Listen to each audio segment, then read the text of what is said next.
I got the high Fender kit. I know some people like it, some people not. It's up to you guys or up to me. So I ended up buying through United Kingdom.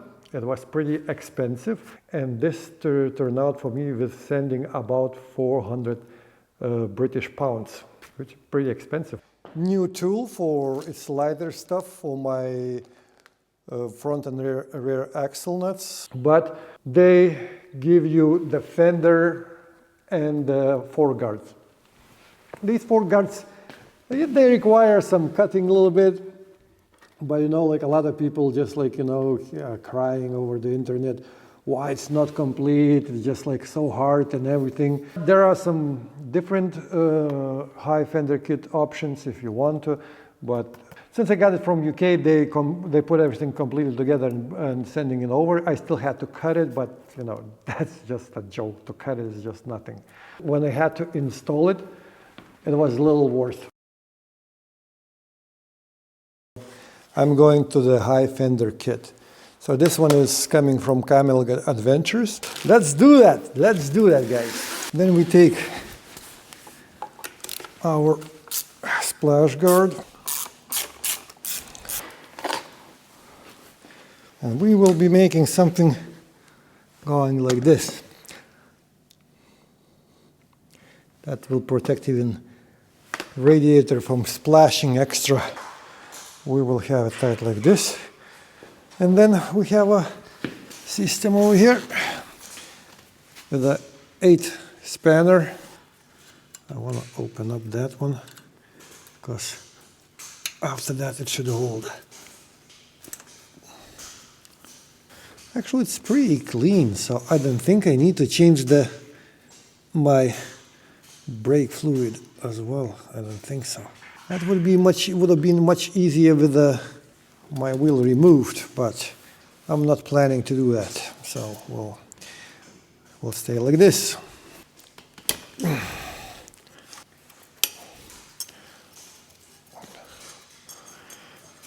probably gonna get some more, but maybe system gonna hold it. Do the same on the other side. This is a little trickier because we have a lot of wires going on over here. Okay. Yep. Now it's easier. So uncomfortable. Yeah, and it's spilling a little bit, so we should know. We should know that it's gonna happen. Okay. And then we get all set like this.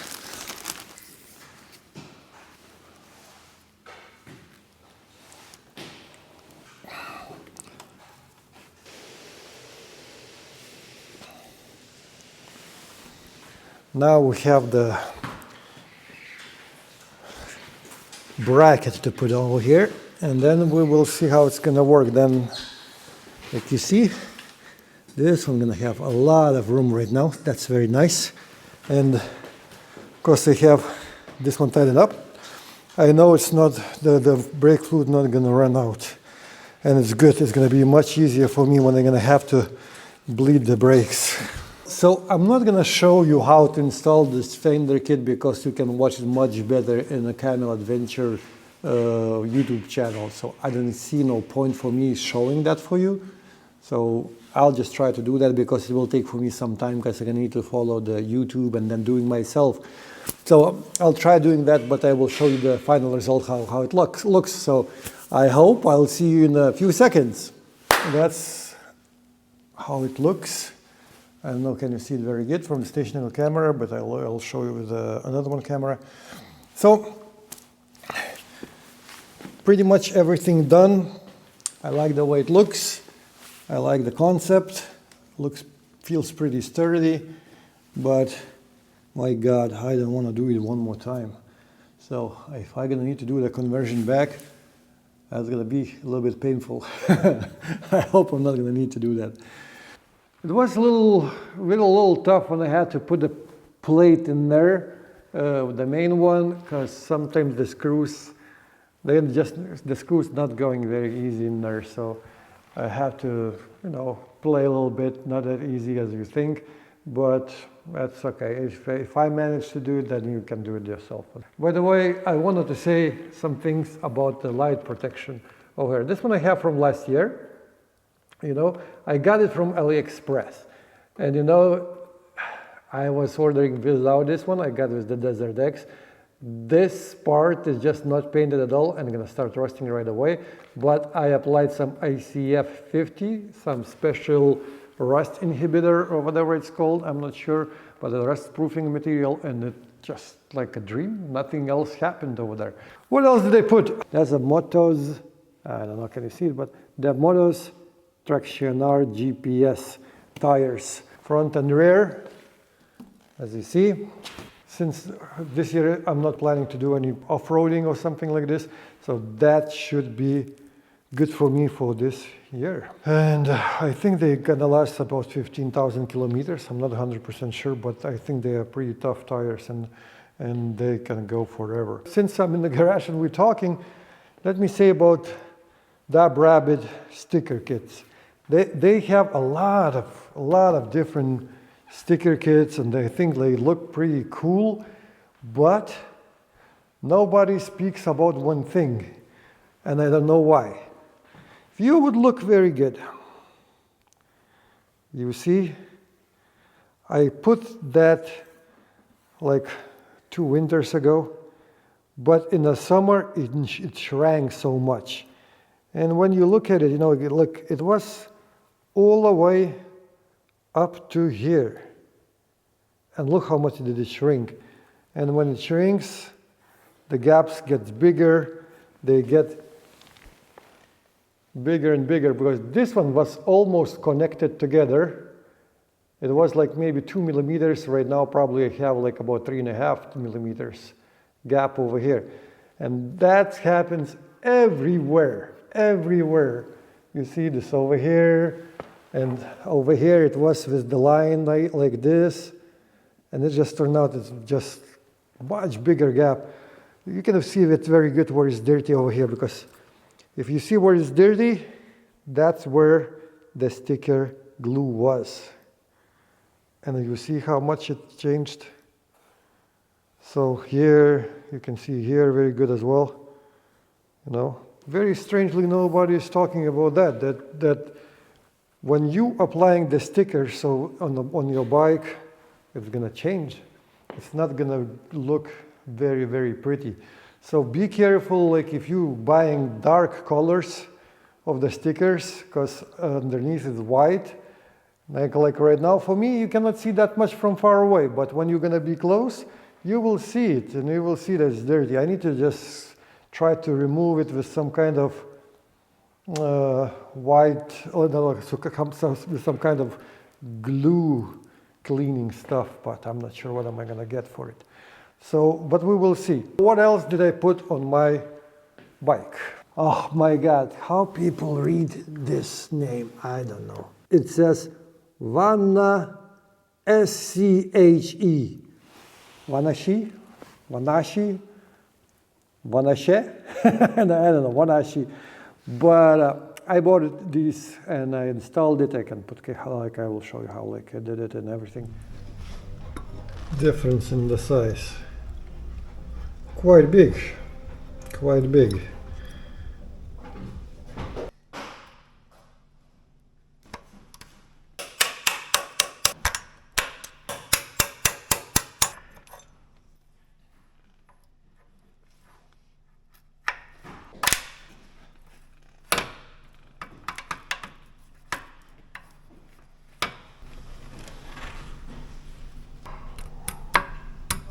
It took some time for me to add this spike, so I don't know how you call it, but I love it. The foot has much bigger room to stand up. It's just very simple. The spring is a little lighter, you should know. It's not as hard in an original, but it's still really, really cool one. So, and they're adding extra spikes if you lose some, so that's pretty nice of them. I appreciate it, and I think that will help a lot with driving off-road. One more thing I did, but I didn't show how, like I didn't have the footage how I've done it because I did it with my friends. I put the red stronger spring. That's from Eibach. Eibach, I think it's Eibach called. I was doing a little sloppy work because I didn't have anything or how to put the spring together, so I was using the load attaching belts and the lock scratched up the paint a little bit, so a little sloppy job, but oh well. I need to adjust my suspension for my sag and everything, and I need to, I think, to add a little bit rebound on it because right now it just bounces back so fast.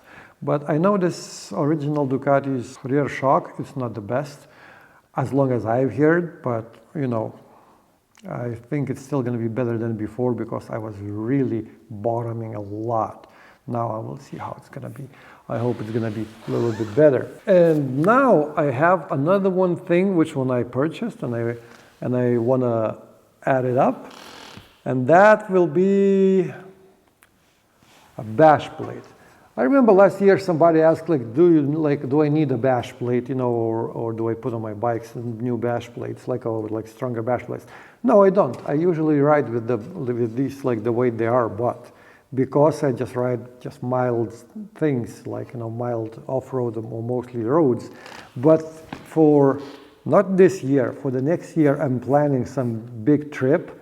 I'm not 100% sure which one is gonna be, but it's gonna be again like longer trip with videos which I'm gonna be making during the trip, and I think that will be involving a lot of hard off-road. And I'm taking my DesertX for that one because IGP PR7 I have to sell it. So I'm keeping this one bike, and this one I'm gonna go all kind of fun stuff. I think I have to prepare that for really, really tough things, and that's my plan, and that's why I bought Outback MotorTech bash plate, which one I'll show you right now.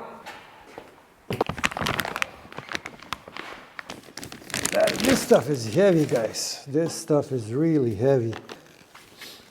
I think it's gonna be fun trying to put it on, because I've heard that people having problems later trying to adjust it. I'm not even sure it's gonna work with my heat protection, but I think what I'm gonna do, that later I probably gonna get the complete set from them. The painting job is really nice. Looks tough. A lot of stuff. Whoa, guys.